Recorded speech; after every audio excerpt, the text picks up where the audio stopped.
all sides, the US and the Israelis, Lebanon as well, are all suggesting that a ceasefire is being worked out. Some are suggesting it could be within hours.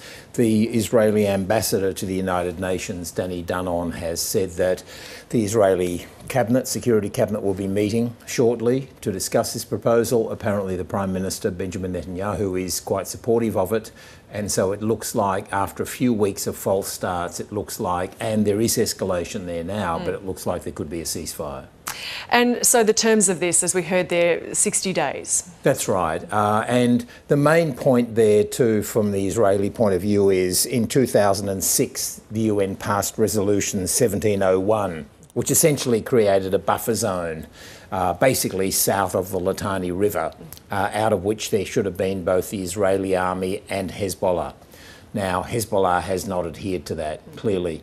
Hezbollah has, over those years since, has built some of its own tunnels and weapons supplies and forces in that buffer zone.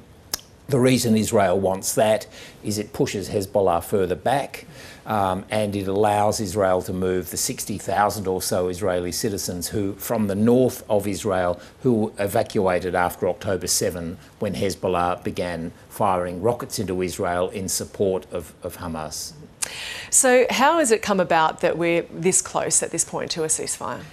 I think that for whatever reasons, the Israelis don't want to be fighting on the different fronts that they have been, 5 or 6 different fronts when you include the Houthis, Hezbollah, the militia in Syria and Iraq, Gaza, of course, Hamas. And I think the Israelis are trying to get one war off the slate so that they can concentrate on whatever else they do in terms of Gaza in particular, which is still horrific. And so what has been the response from the Israeli government inside? Well, the influential ministers we've talked about before, ben-gvir and Bezalel Smotrich, who hold the coalition together, who hold Benjamin Netanyahu in place. One of them, ben-gvir, has said there cannot and must not be any deal. We cannot do this. His view generally is there should be no ceasefires with either Hamas or Hezbollah. So he's strongly opposed to it. That doesn't necessarily mean, though, that it won't happen.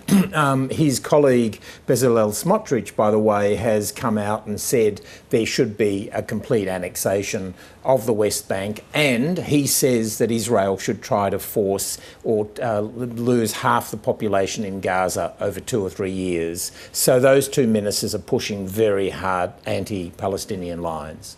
And John, as you mentioned a moment ago, Israel and Hezbollah, they continue to trade fire. So could any misstep there upend this deal? No, in fact, I think quite the contrary. When I've been in Gaza within hours of a ceasefire, I was quite amazed at how ferocious the rockets came from both sides. In fact, in the last hour or two before one ceasefire came in, Israel was hitting all the targets it had wanted to and hadn't got round to, and Hamas was unloading as many of its missiles as it could, leading up to 45 minutes until a ceasefire. So what, in fact, the pattern suggests that it's real.